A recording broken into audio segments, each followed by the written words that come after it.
But tonight we have a special opportunity. This is, it's kind of fun because we have sort of a world-famous expert who also happens to be an alum of the university and also an alum of the Center for Excellence in Public Leadership.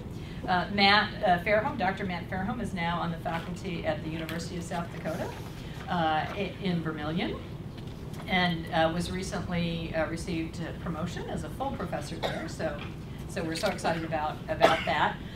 Matt was hired by at the center in 97, 98? 97? I think 98. 98, so yeah. And really helped to shape most of the programs and therefore all of what we know about what leadership is and how it works in the public sector. So Matt was our leadership theorist and thinker and so on.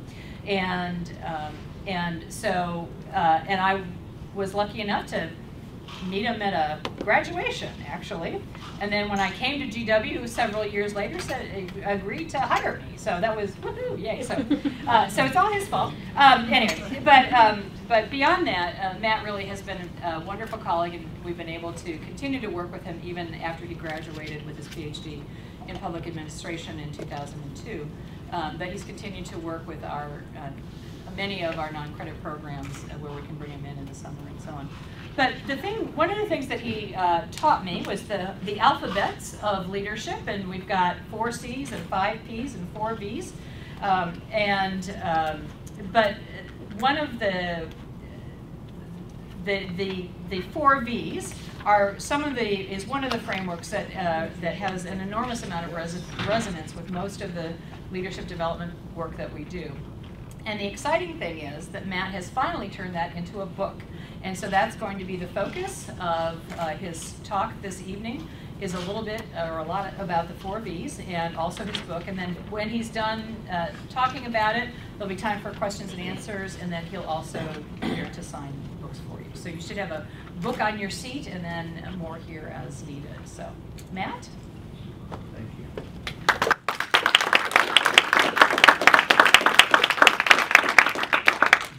Well, thank you, Center for Excellence, and letting me come back. And you are all very kind for being here tonight. In fact, I'm excited. I'd rather be here right now than anywhere else in the world. Thank you. All right. And I have this fine podium, which I will just lean on a little bit, but let's hopefully make it a little less formal than a podium offers. But I am grateful to be here because no social phenomenon is more pervasive than leadership. But it is one of those things that very few of us really understand, me included. But I have enjoyed studying it a little bit and trying to figure out what it means to lead. And so what I'd like to do today is talk a little bit about that notion of leadership, move into the notion of the 4 V's, perhaps even where that came from through my work here at the center, and then open up for questions and answers. And we should all be out of here by 10. That's an easy joke, isn't it? But I had to do it, right? All right, I had to do it. You've heard that one before, but I appreciate the laughter. Now, leadership begins. Now, leadership's been with us forever. The academic study of it, by the way, has been with us forever, too. From ancient Chinese bureaucrats like Lao Tzu or Plato in the Western philosophies, Machiavelli, who taught us a little bit or quite a bit about power, and all the way up through. But modern leadership studies probably started maybe the turn of the last century, during the Industrial Revolution. And people began to wonder what it means to lead industries across vast continents. And so they tried to figure out what leadership is. Now, their methodological approach was pretty common, made sense, but it may have been wrong. They thought that the best way to study leadership is to study leaders, which is not a bad approach, except that they defined leaders as those being at the top of the organization chart, which of course we do too, right? Where are the leaders found? At the top of the org chart. And so they spent many, many years with different theories, including trait theory and behavior theory and situational theory and all sorts of theories, trying to study what people at the top were like. And if we would mimic or develop the same kinds of traits or behaviors, we too would be leaders. Now that's still with us, by the way. Many researchers are still in that mode. And we've learned a lot about, well, stuff, right? Maybe it, however, wasn't leadership. So eventually there became some theorists who suggested that what we ought to do is switch the question around. Instead of to learn about leadership, we study leaders, maybe we should figure out what leadership is, and then those who do it, we can call leaders. Now that was a huge shift. And in fact, what it demanded, though, of the community was to figure out whether management, the stuff done by those people above the labor line in the org chart, whether that was anything different than the notion of leadership. And so we have this debate as to whether management and leadership is different. Now that debate was pretty vigorous years and years ago. Now we still talk about that debate, but maybe I'll be a little self-interested, but that debate's probably over, in that people believe that there's a difference between management and leadership. The issue is, we don't quite know what that difference is. Right? We got one. So I thought I might just share briefly, and some of our friends in the room have already heard this, so they can correct me if I'm wrong.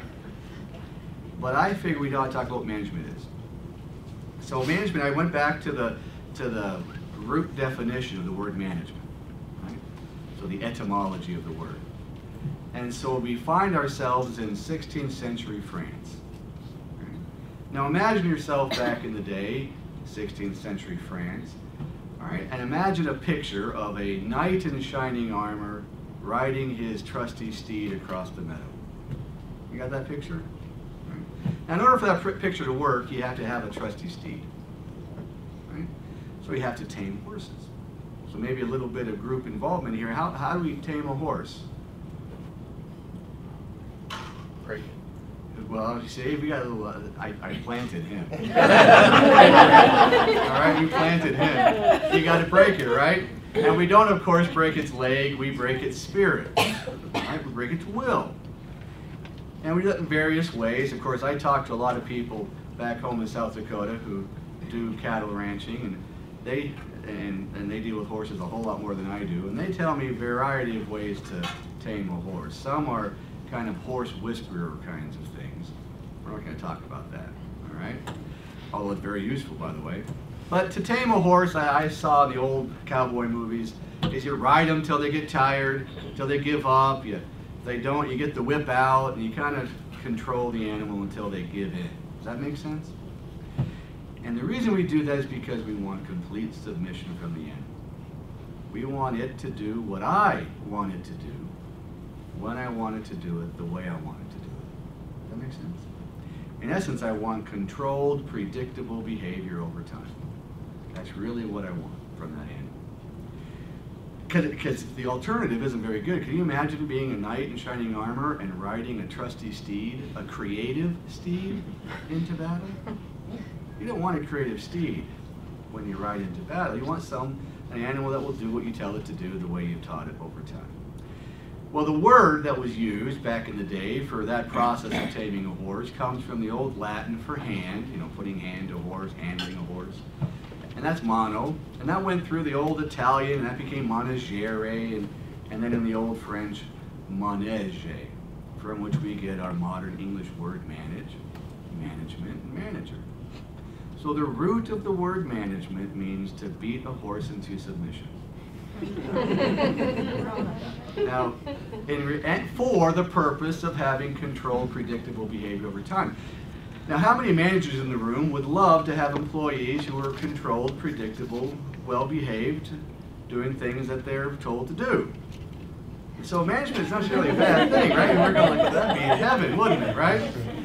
You know, the techniques we use to get there, though, may be still remnants of that notion of having them do what I want to have done, the way I want it to be done.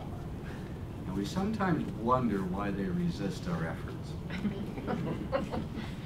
Now, that new research question that was brought up a few years ago, that what we really ought to do is determine what leadership is, to figure out who's doing leadership and who's not.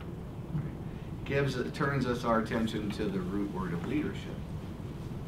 Leadership comes from 16th century England, with seafaring captains relying on a particular star in the sky to guide the ships. That, of course, is the North Star, Polaris. Back in the day, see, all they had to do was look at that star in the heavens, which was always where it was supposed to be. It had integrity, right? It was relatively easy to spot. Wasn't the shiniest, but it was pretty shiny up there.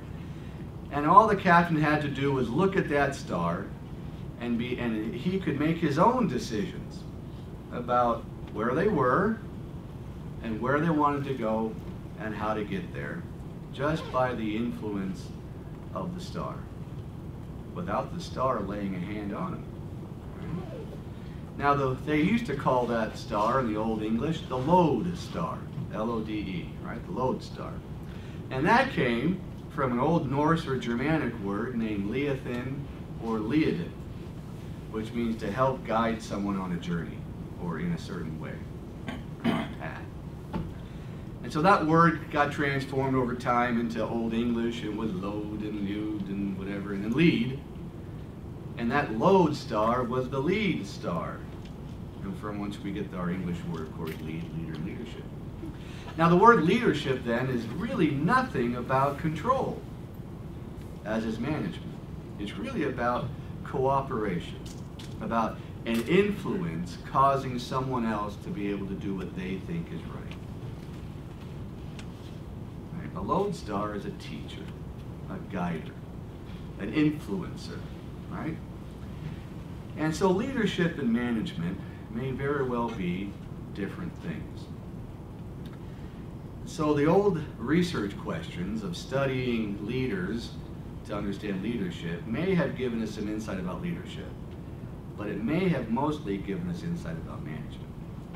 Positional authority from the organization, using that rank, title, position to get other people to do what I want them to do. Leadership, however, certainly has nothing to do with rank and position, whereas management's positional, leadership is basically relational. Leadership is relational. And so you don't have to have rank or title to do leadership. So the org chart now becomes relatively irrelevant. Worker bees can influence their bosses, and middle managers can influence or lead their top executive folks, independent of the fact that they don't have rank or position. By the way, it's very hard to manage up because management can control technique downward. But leading up is possible. Leading sideways, leading down, leading around. Leadership is really not about position. So what is it about? And that leads us to the 4 B's. Long story short, leadership is really about trying to get other people to follow you. Now I learned that lesson not from, well, I learned the lesson from probably the best source of lessons from which I have learned ever, and that's my children. When my oldest child was 5 years old, he came into the room one night. I think he was a little bit nervous about bedtime. Either the dark or he lied about it and wanted to stay up. I'm not quite sure which one it was. But he came in and said, Dad, you know, he wanted to snuggle with me. Now, as I said before, I am made for snuggling. All right? All right. I like to snuggle, and so I wanted to snuggle with my son. But being the father and the teacher that I am, I said, I tell you what, we can snuggle if you answer me a question. He says, okay. So I said, you know that Dad goes around thinking about leadership, and he says, yes. And I said, Carl, what is a leader? He thought for a while. And then with a smile on his face, he said, Dad, a leader is someone who has followers. Now that's my boy, right? You know what I'm saying? That's all right. Because I had, because haven't any of you ever known a leader who thought they were a leader, but no one followed them? And we have names for people like that, don't we? We won't, this is being taped, I don't want to say that. But people think they're leaders, but no one's following them. We can't call them a leader. At best, they're maybe an entrepreneur, but they're certainly not a leader, right? They're very good. So leadership really is about trying to get other people to follow you. All right? So we learn more about leadership by looking at followers and studying them and what causes them to choose one way or the other than we do looking at leaders at the top of the work chart. So the question really is, how do we get people to follow me and not you? Right? And it turns out that we have to figure out how people make choices, how they make decisions. Long story short, guess what the first one is the first of our 4 V's, values. People make choices based on their value sets. Now sometimes we make choices contrary to what we believe in, and then we have to feel bad and repent. Right? But for the most part, our value systems guide us and direct us and cause us to choose one way versus another. And so if we can tap in to see people's values and help them either reshape them or refine them, to cause them to feel the same way we do about them, they may very well choose to follow us if we have a compelling vision that shows them where those values will take them. And that's what a vision is. It's a picture, a mental picture of where your values, what they make you today and where they can take you in the future. Now in order for visions, however, to be fulfilled, we can't just dream, we have to put them into practice. So we have to fulfill our vision somehow. And the way we do that is deciding upon the 2 or 3 or 4 or 5 things that we have to do to make our visions a reality.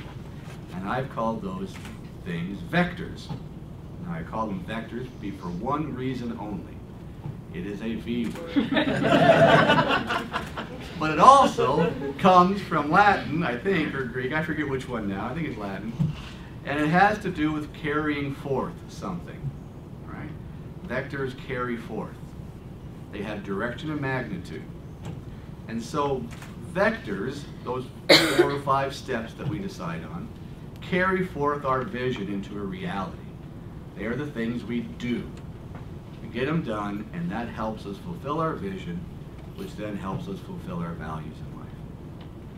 Those are 3 of the 4 V's, values, vision, and vectors. Now the 4th V is voice. And voice is a V word for choice. It's voluntarism. Leadership is a voluntary activity.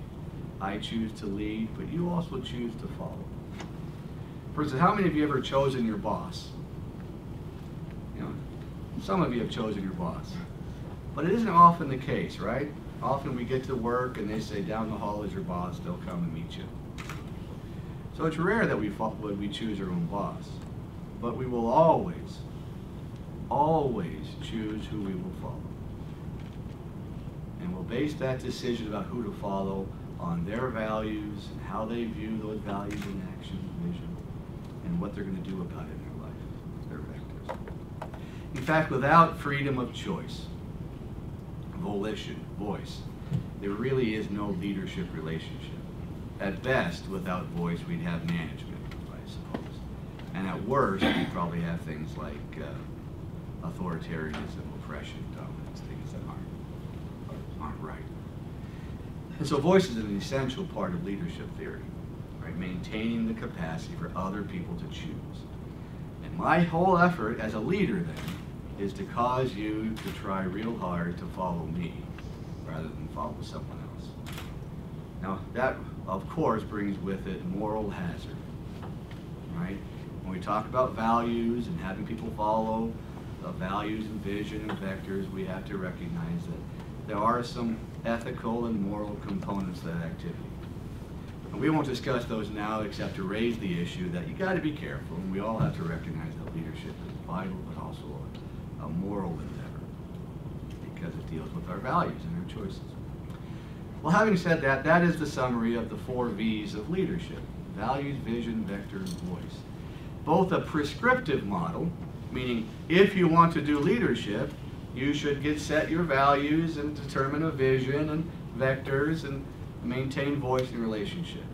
It's also descriptive in the fact that you can look at leaders and see whether they are engaging in a values activity with vision, or whether they're doing more of a control technique based on their rank or title. So the model has been very helpful. In fact, most of the people that hear it seem to resonate with that simple model.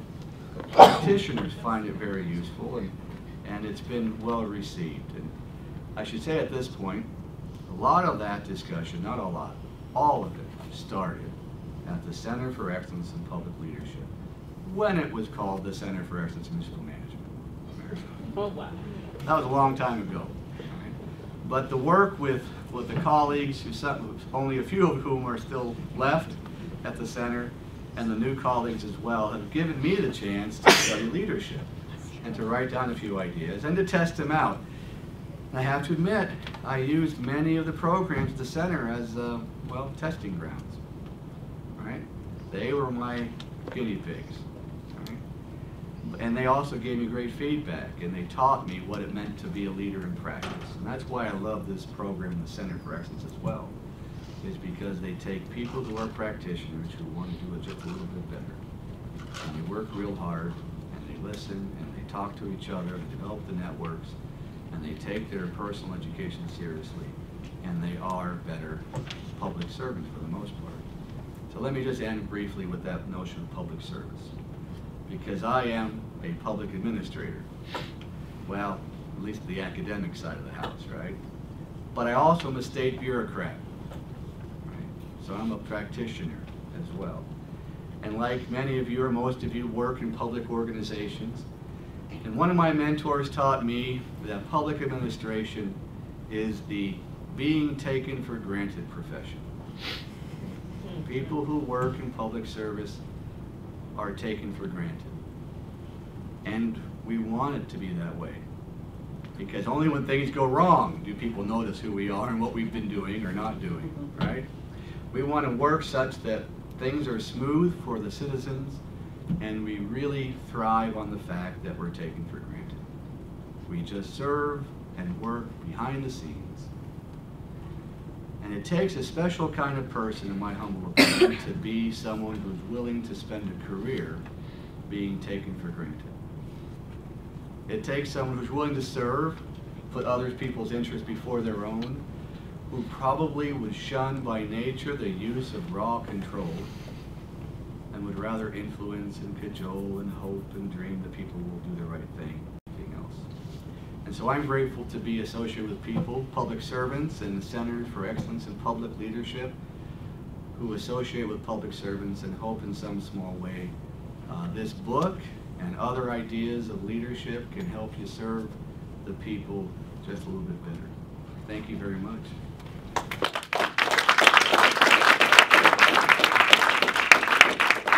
Now this is the awkward, I hope someone has a question, because if I open it up for Q&A and no one asks me anything, then I look a little foolish. All right? So I do, anything you want to know. Oh, please, see I planted this one too. What has surprised you about what you've studied? Maybe something that's changed over time from your perspective after you've gained more information, or anything else? That's a great question. Maybe what surprised me the most is that many people still cling to the fact that management is still leadership, that they won't make the distinction. Fewer and fewer maybe, but there are many people who talk a good talk about leadership and read a lot of books at Amazon and Barnes & Noble, but maybe they haven't put it into practice. But I think what surprises me most is that it's easier to do leadership. That's not true, I lied. It's a lot easier to do management, right, to use control techniques. But leadership is more useful and more successful over time. And I think it's surprising when people won't try to do it. Though it's a rational choice not to lead, right? It's hard. And it causes you to have to put yourself out there a little bit. So, maybe that's one of the things. It's a good question. Please, yes, sir. These days, if you look at the workforce, and we are almost trying to lead or manage 3-4 generations. And you know, when you in your model, when you talk about values and vision, you know, that every generation has a different set of values, different set of vision. So how do you bring all that together cohesively to, you know, to really, you know, make a successful organization? I appreciate that question. I have at least a partial answer. And that is, well, the generations do seem to have different values. What they might have is a different ordering of their values. So probably all of them would believe in, you know, kind of traditional apple pie and honesty is the best policy and, you know, all those good things that we pretty much every civilization believes in. Freedom, and love, and cooperation, and unity, and tolerance, and courage, and things of that nature. But they may order them differently. Whereas the baby boomers, you know, loyalty to an organization, to a company might be higher on the list than a millennial who doesn't mind changing jobs every year and a half, right? So loyalty, or the way it's defined by each generation, may be different. But it's probably, they still believe in loyalty, they just rank order them differently in what I would call a value set or a value system. The leader's job is to say everyone has pretty much similar values maybe. But because I'm me and I'm choosing to lead, and if they don't want to follow me, that's great, but if they do, they have to kind of follow me based on what my values and vision are. So I'm going to pick 2 or 3 of those values in that value set, and I'm going to suggest that value A, B, and C are the most important values, even though E, D, F, G, and H are in there, and they're very important as well. But A, B, C is what our organization, our group, our cause, our movement is going to base itself on.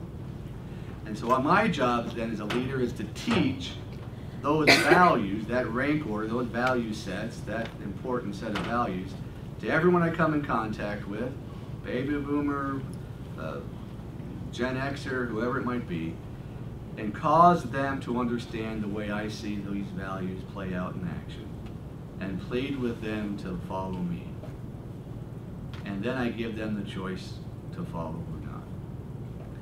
And the job, therefore, of a leader is to simply set a set of moral standards or a set of principles or values, teach them, and hope and pray and work hard that people might follow those principles and values. If they don't, guess what? The bottom line is this: if people won't follow me and I'm in an organization, then I'm left with managing them. And then I manage them. And there's plenty of books out there about how to manage people. But I think the one way to do it is just to suggest that, you see, leadership, this measure of success for management is getting things done well. But the measure of success for leadership is changing people's lives and having them change things on their own. If I may add, Please. Add to this discussion a little bit. And one of the things, you know, which I'm finding very useful is the approach to almost virtual organization or much flatter organization. Because, you know, to me, you don't have to be at the top of the organization to be a leader. Somebody at the bottom of the organization can lead too. Amen to that. In fact, I appreciate that notion, because if we don't need a top, then why don't we just have a really big middle? Right? That's a great point. I appreciate that insight. Thank you for sharing. Yes, sir, please. When you talk about values and you talk about leadership, it's a leader's job to lead the leg in a sense. Right. But when you look at, and I would say agencies and the culture is such that it's not so much corrupt, but it's in a situation where the leaders themselves need motivation, need direction. And yet, you're not at the top of the pyramid. How do you, as a mid-level manager, start to create change in a culture that has existed for years? Well, in fact, I believe, and I've written before, that that's the only crowd that can do it, is the middle of the organization. frankly, for two good reasons. They touch the top and the bottom, right? If the top wants to do something or change, it has to go through the middle, right? If the bottom has a good idea and wants to have change, it has to go through the middle. So the middle is very powerful, but they don't know they are.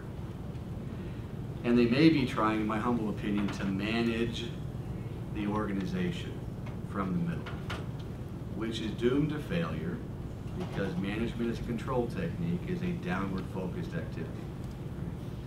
So the only way, in my humble opinion, for middle management to change the culture organization is to lead their leaders. Not manage them, not try to control them and tell them what to do, but to develop relationships of trust based on values that their leaders can buy into eventually as well, and say, this is the way it ought to be around here, and this is the vision of the middle management of the culture. Please make it the vision and values of the top level. In other words, do I have a step-by-step approach for each organization? No. Theoretically, though, we can only lead up. And so we engage in values, vision, vector, voice efforts with our superiors in the hierarchy. And that's an unusual approach and not easy by any stretch. But because management is positional, but leadership isn't, we don't have to have positions of authority to lead people. So we are allowed to lead people who are above us in the hierarchy. So that's the theoretical short answer. The longer answer would take a little bit longer to talk about, right? That would probably be agency specific. But it's possible. At least that's my optimistic hope. And not only, it can happen. I believe it can happen. Please, thank you. Is there a specific audience you're trying to reach in this book, or is it for anybody? For anybody. I tried to write it in such a way, I had to do a little negotiating, not a lot, but the publisher was not used to the book written in a more casual tone. So I tried to make it a bit more conversational, which I hope will be useful to everyone, more accessible to more people. That's my hope. Thank you. Oh, in the back, we'll move up here. Yes, ma'am. Can you talk a little bit about how, whether you see or what role you think following has in leadership? Well, a guy named John Ross asked suggested that leadership and followership were two sides of the same coin. In other words, if you think about it logically, the way we've laid it out this evening, if you don't have any followers, then you're not doing leadership. And so leadership requires followers, and so are followers leading the leader, or are leaders following the followers, or it's a little bit of a relationship. And I think that's the issue. We sometimes think there are leaders and there are followers, but what we are, they're leaders and followers, right? It's a relationship, and that means it goes back and forth. Certainly that's a leader-led activity, an individual who is trying to get you to follow me, right? In that case, you're my follower. But over time, because we would share the values and visions so intimately, we're pretty much just all in agreement. So followers are essential. Without followers, there are no leaders, which is foreign concept to many of our business managers, or public managers, or nonprofit managers. Thank you. Please. Yes, sir. Can you talk a little bit about trust and leadership? We ought to have it. I agree. Yes, Angela, I can talk a lot about it because it's the essential aspect of any kind of reasonable relationship. Trust is the precursor of all adequate social interaction, including leadership. So, to go more in depth, then we have to spend longer than people want to here. No, trust is essential. Although some people don't think it's as important as it is, but trust is an important element of any relationship.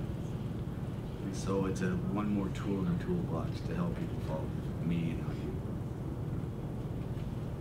Please, yes, ma'am. So values, vision, all these relationships, they take a lot of time and thought and effort in a society, both in the public and the private sector, where we're increasingly being expected to do more with less and spend more time doing work. I see so many middle managers especially doing the work instead of being able to delegate that to their employees. How do you still maintain that balance where you can take the time to be a leader and do all that forethought that it takes to be a leader and work on those relationships? Yeah, we all know that doing more with less is a really sad slogan. Right? And over time, it's pretty much, we can't do much more with much less. However, maybe we turn that around in the leadership sense. And because of the constraints of our current situations, right, economic or financial, whatever it might be, perhaps we do have to do more in this era of lessness. But the more, what we need to do is not managerial work, routine labors, but relationship building within those organizations. When there's less, when there's constraint and crisis and emergency, we certainly can impose control techniques to try to maintain control of the chaos. What we might want to do is develop people who can handle that situation on their own without being told what to do. And that requires time. And so we need to do more with more time in the relationship building, leading people, because managing people really isn't working much, right, in this constrained environment. Please. So basically you're saying we can use this constrained environment as an opportunity to probably knock on the door of somebody who is a manager or who's not so much encompassing the values of the leader, to try to pitch ideas or give that first part of the olive branch to start a relationship. Sure. If we can help our bosses fulfill their needs at work, that's not a bad start of a relationship. All of us come to work to fulfill our personal needs. Right? If we can help in that process, then we'll be that much more influential in future policy discussions or ways to implement things or whatever it is that we're doing. At least that's the ideal optimistic hope. But I think it has some practical relevance. I think I missed a question here, no? You're right there. Yeah, I know a little bit about you from the class this week. I know your father is also an author. Yep. And, so I kind of want to know, what was the process? You've been teaching for a long time to actually get you to focus on a book, and what brought you to that point? Well, I appreciate that. This is the first book I published was co-authored with my father, right? As was my first academic article, right? To pay homage to my dad, right? I even wear his robes, his academic robes. And he's writing a book right now as we speak, and he's not putting my name on it. I want you to know that. He's writing a book right now. But obviously, my family, mom and dad, influenced me quite a bit, as did my brothers and sisters, because they're the examples of leadership in my life. But I've always wanted to write this book, probably ever since I was at the center, right? Natalie's nodding her head. This has been a dream. Matt, where's the book? Where's the book? Where's the book?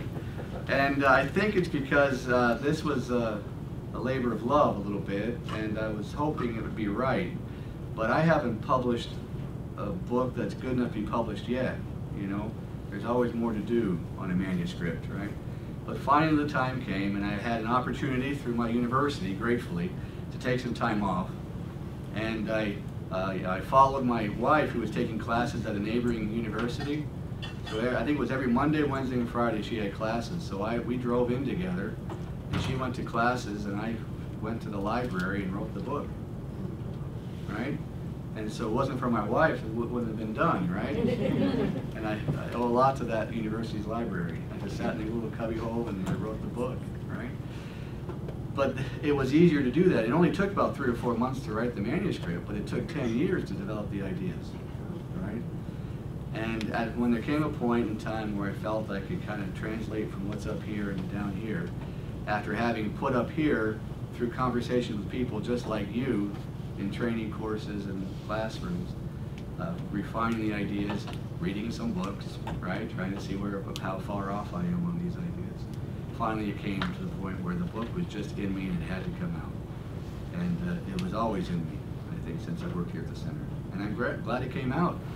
And as I read it through every now and then, I should have added this and taken away that, but I enjoy what's in there right now. That's a good question. I appreciate it. writing a book is a creative activity. It's kind of a solitary activity, but it's a solitary activity that you hope will be shared eventually with a lot of strangers.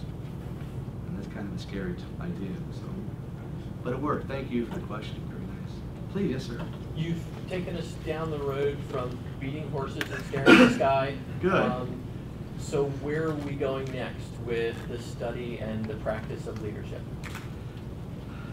Oh, I think we still have to look up.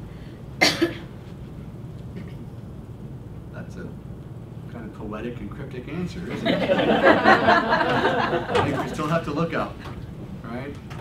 So you can take that any way you want to. But if that's where we came from beating horses to looking up at the stars, we ought to keep looking up. And that's probably where our leadership will be the source from which it comes and where it ought to lead us. That's right. So that's a good question. You allowed me a poetic answer, so thank you for that. It wasn't a useful answer, but it's a poetic answer. All right, very good. Let's see if I can get more practical in the back. How do you keep yourself, or any leaders, what do you recommend to avoid losing sight? Yeah, I'm not sure I'm the best one to ask. Is that all right? This is where I get to put on the academic hat and say, hey, this is all just theory, you know. But having tried to do it practically, because I do it too, right? I live in the world and I live in organizations and I try to make things happen, or I don't. That is something I really don't know I'm qualified to answer. But I think it's not too hard if you're passionate about the values, right? Then every now and then you may need to have a little bit of time to re-energize, but those values drive us. They cause us to do good things. If the vision is compelling to others, it's probably compelling to you, right?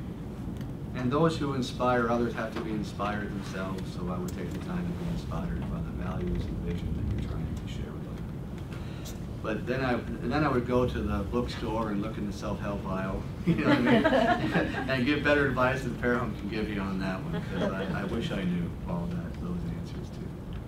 But I can give you some names of authors who've talked about it, though. They're pretty good. Thank you for that question. Any others? I don't know. Oh, yes, ma'am, please.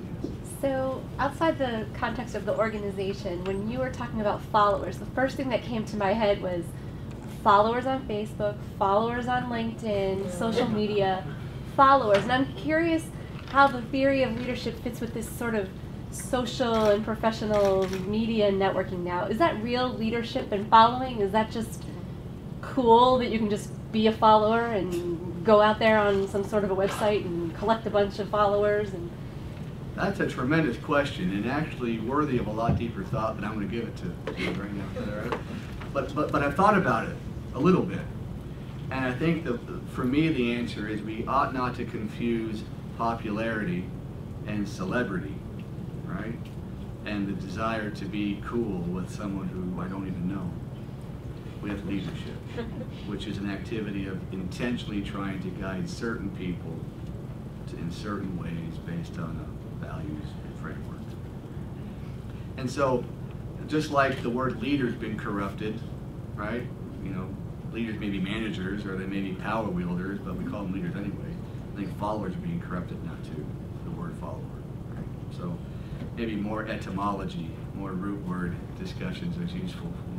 Maybe not to figure out where follower came from, right? You don't have to add that to the list, right? But I think we cannot pretend that celebrity and popularity equals leadership. My days in high school have taught me that, right? Celebrity and popularity may not equal, you know, leadership. Good question. Thank you. Any others? Well, let me just end with this then. I said earlier that leadership measure of success is changing people's lives for the better. So I ought to give you a story. I ought to give you an example of that to see what I'm telling you. And I'll end with this story. It's a personal story. It's about me, right? It's all about me, right? No, it's about me. And my 6th grade history teacher. And he was a tremendous influence on me. He loved world history. Now in 6th grade, I contracted mononucleosis, right? You guys, that's mono, right? That's the kissing disease, right? 6th grade. All right. Enough about me, right? But mono kind of kept me out of school for a month or two, right? It kind of knocked me out. And my parents talked to school district and teachers, and they brought homework home and had a tutor keep me up to grade level, like a lot of people did. But on his own initiative, he made a plan with those who mattered, and Mr. Felice, my 6th grade teacher, decided on his own to call me every night at 7 o'clock and give me that day's lecture. One-on-one, just me. You know what I mean? Now that may not have been as exciting to a 6th grader as it is to me now, but that's a big deal. And he changed my life. You see, Mom and Dad always taught me to go the extra mile.